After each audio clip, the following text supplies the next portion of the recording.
Olá, galerinha! Vamos agora para mais uma aula sobre equilíbrio químico. Vamos falar hoje do equilíbrio iônico, né? Especificamente, falaremos do pH e do pOH, que é uma das matérias mais importantes de química. Então, vamos lá. O que é o equilíbrio iônico, né? Então, a gente já viu o que é um equilíbrio químico e agora a gente vai ver o que é um equilíbrio iônico. Então, é bem simples, gente. O equilíbrio iônico é todo equilíbrio químico que envolve o quê? A participação de íons, né? Então, íons. Por isso eu chamo de equilíbrio iônico. E aí, o que acontece? Existem dois tipos de processos que podem gerar o equilíbrio iônico, ou seja, existem duas formas para formar íons. Como assim? A primeira forma eu chamo de ionização, que na prática é exatamente a formação de íons. Ou seja, eu tenho uma substância que não tem íons. E aí, a partir do momento que eu dissolvo ela, por exemplo, em água, aqui o exemplo de um ácido, né, HA, em água, eu forme dois íons. Um cátion, íon positivo, aqui no exemplo H3O+, e um ânion, um íon negativo, representado por A-. E aí, o que acontece? Essa ionização vai gerar um equilíbrio químico que envolve dois íons. Perceba o seguinte: HA é um ácido, então ele é classificado como um composto covalente, ou seja, que faz ligação covalente. E aí o que acontece? O HA ele não tem íons, ele não é um composto iônico. Então, ele só vai formar íons quando eu reajo com a água, para formar o H3O+, e o A- aqui. Então, isso eu chamo de ionização. O outro caso é a dissociação, que é diferente porque é a separação dos íons pré-existentes, ou seja, quando eu tenho já uma ligação iônica. A ligação iônica, a gente aprendeu anteriormente, que ela faz o quê? Ela tem a formação de íons e após a formação de íons, aí eu tenho a ligação desses íons positivos e negativos. Ou seja, os íons já existem. Ao adicionar ele no meio aquoso, por exemplo, o que vai acontecer? Eu vou ter apenas a separação desses íons. De certa forma, também vão estar formados, só que eles já foram formados antes da ligação, e aqui eu só dissocio, ou seja, eu tenho associação e agora eu tenho a dissociação, ou seja, eu deixo de estar o íon associado a outro, beleza? Então, eu tenho aí esses dois processos. Na prática, os dois processos são bem semelhantes, né? Porque existe a formação de íons. Então, toda vez que eu tiver um equilíbrio onde eu tenho a formação de dois íons como produtos, eu tenho uma ionização. Um equilíbrio iônico, que é um dos mais importantes, é o equilíbrio iônico da água, né? A água que a gente bebe, né? A água, ela sofre um processo de autoionização, ou seja, a água reage com a própria água para formar dois íons. Essa reação aqui embaixo, representada por 2H2O, formando H3O+, e OH-. Esse H3O+ é o íon hidrônio. A gente aprendeu lá atrás que ele é liberado em ácidos. Então, na verdade, o H3O+ é o H+ junto da água. Tá? Então, em alguns livros, você vai ver o H3O+ representado simplesmente por H+. Tá? Então, assim, essa simplificação ela pode acontecer. Então, o que vai acontecer aqui? Essa reação ela vai ser muito importante. Tá? Ela vai gerar um equilíbrio químico, como eu disse para vocês, que vai ter como constante de equilíbrio essa expressão aqui abaixo. O que acontece? Lembra lá que a gente viu na primeira aula de equilíbrio químico?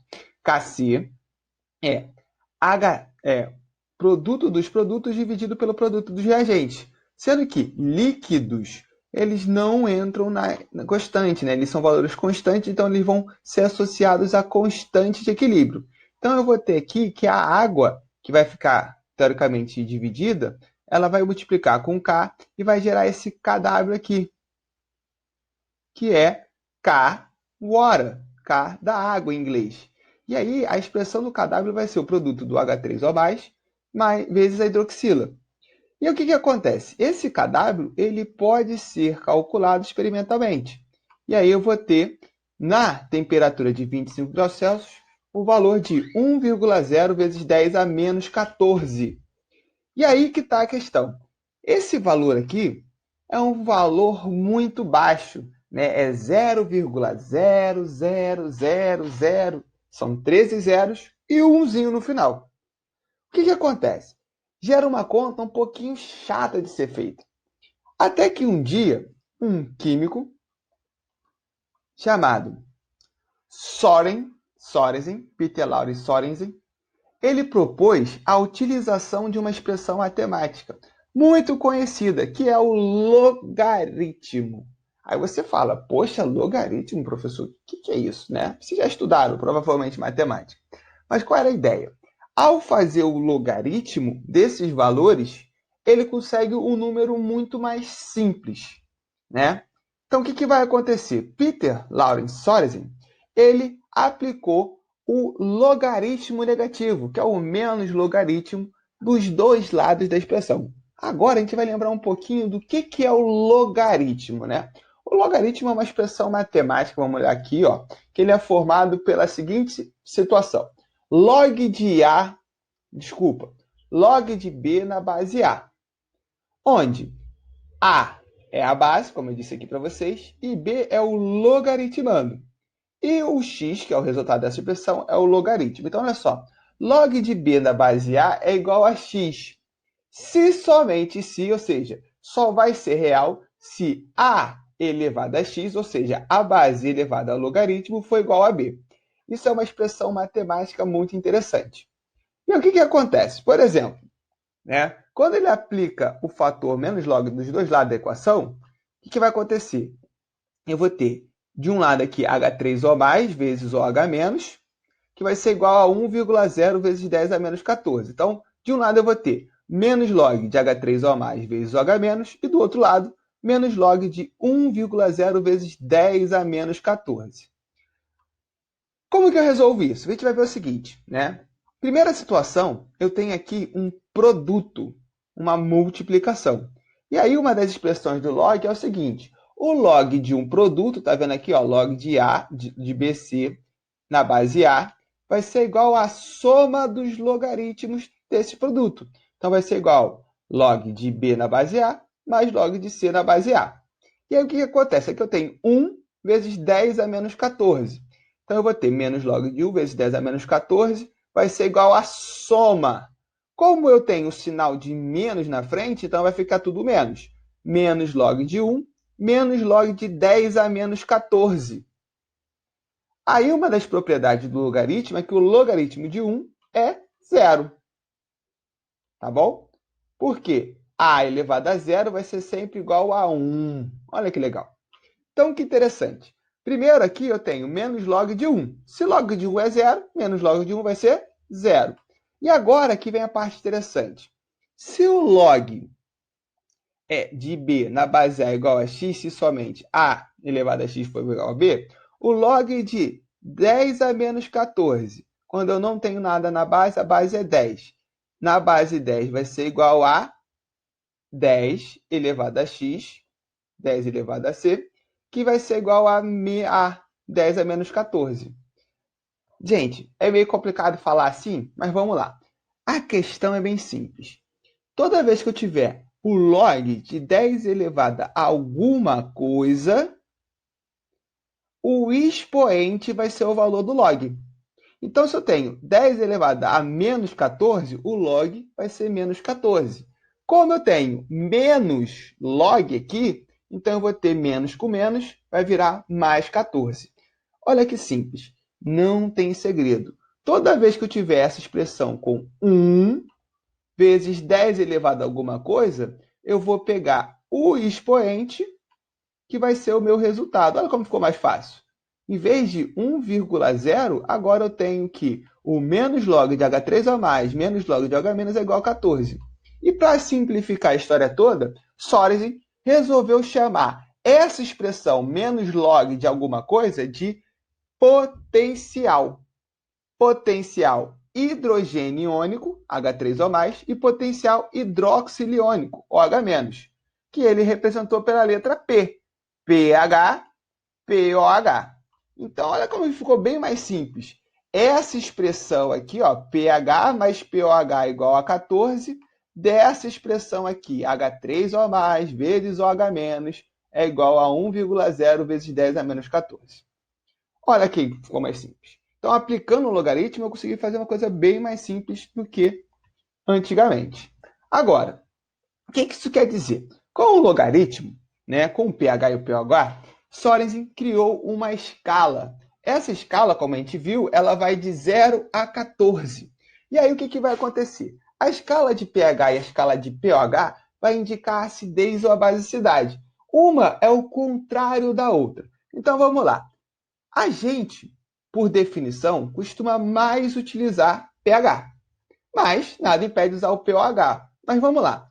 O pH ele funciona o seguinte: é uma escala que vai de 0 a 14. E aí o que acontece? 7, que é o meio, é o neutro. Neutro é água, é o soro fisiológico, o que não é nem ácido e nem básico. Conforme eu vou diminuindo o pH, eu tenho um aumento na acidez. Conforme eu vou aumentando o pH, eu tenho um aumento na basicidade. Ou seja, quanto mais próximo de zero, mais ácido é a minha substância, para o pH. Quanto mais próximo de 14, mais básico vai ser. Agora, se eu falar de pOH, vai ser o contrário. Quanto mais próximo de 14, mais ácido vai ser. Vamos lembrar o seguinte, lá no ácido e base, o H+ representa a acidez e o H representa a basicidade. Então, quanto maior o pH, menor a acidez. É o contrário, o logaritmo é uma função inversa. Então, vamos lá. Se o pH é 14, básico.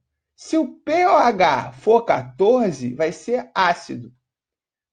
Agora, se o pH for 0, vai ser ácido. E se o pOH for 0, vai ser básico. Aí você vai falar, poxa, então é meio confuso, porque uma até ao contrário da outra. Por isso que a gente vai utilizar convencionalmente apenas o pH, apesar de não ter problema nenhum.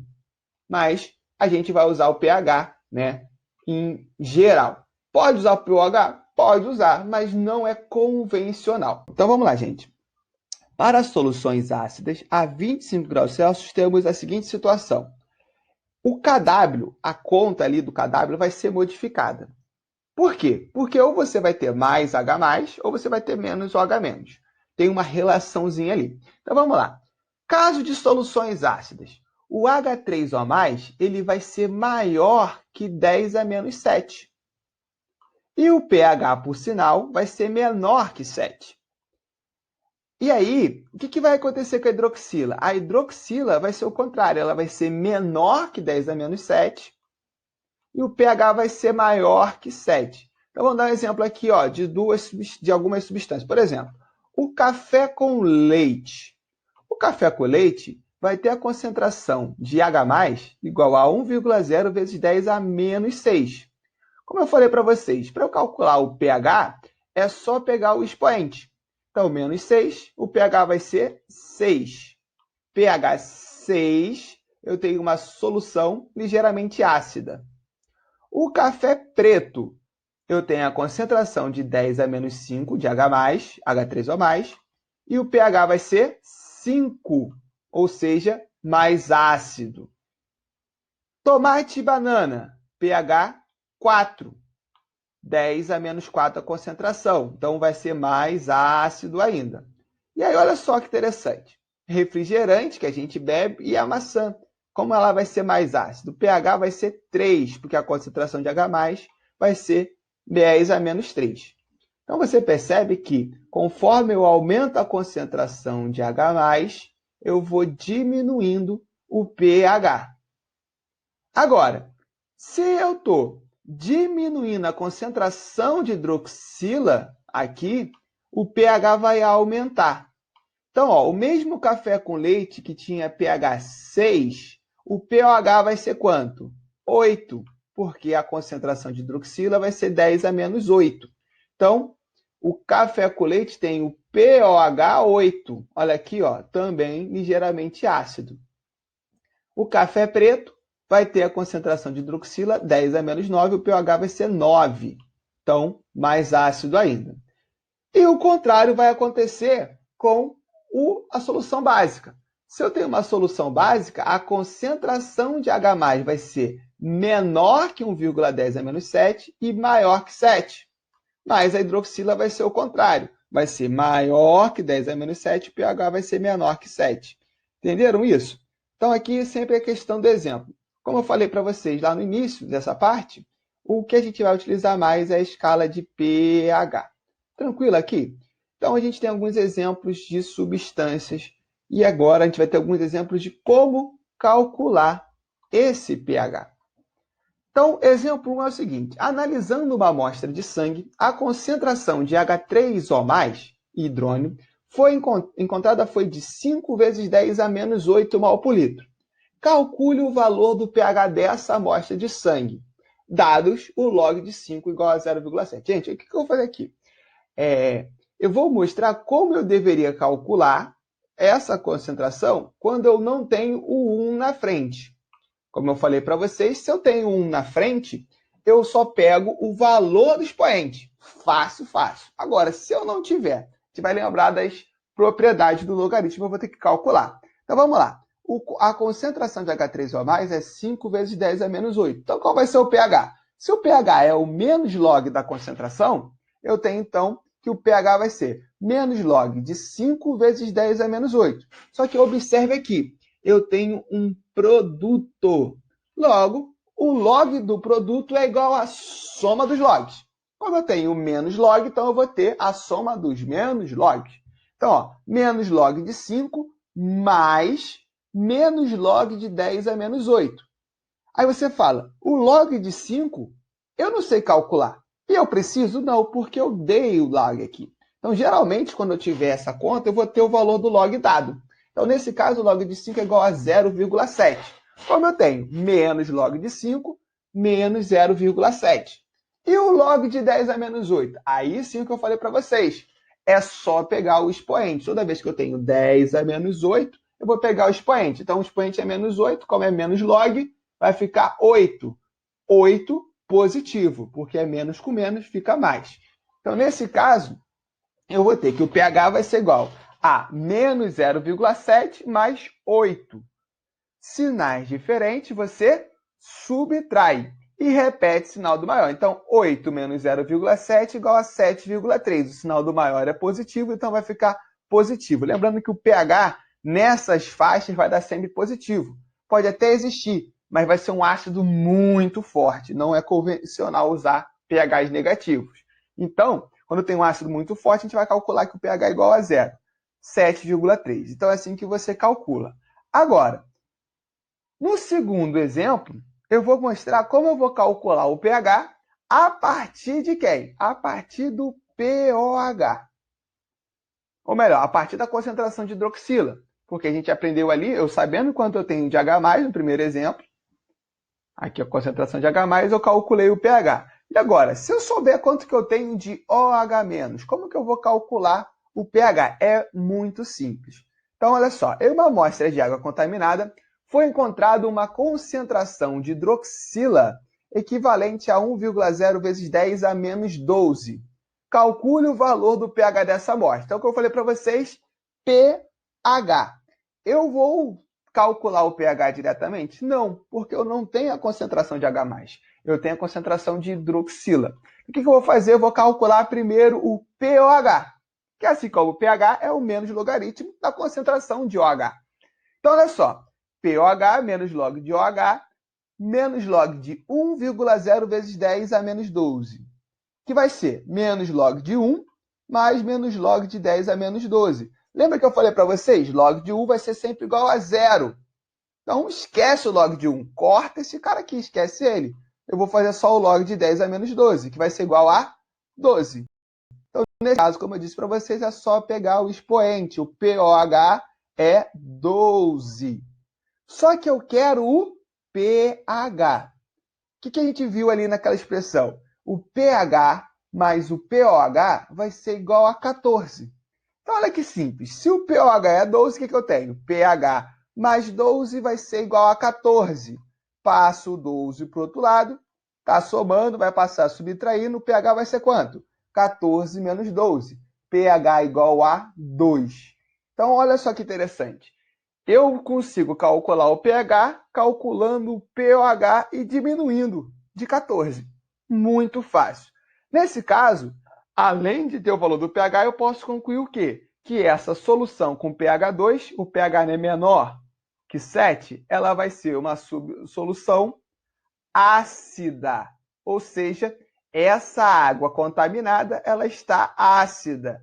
Deve ser por causa da chuva ácida, ou então de uma contaminação de uma indústria, e a gente tem essa situação. Gente, pH é muito importante. Espero que vocês tenham entendido o que é o pH, o que é o pH e aprendido como calcular eles. Até a próxima aula.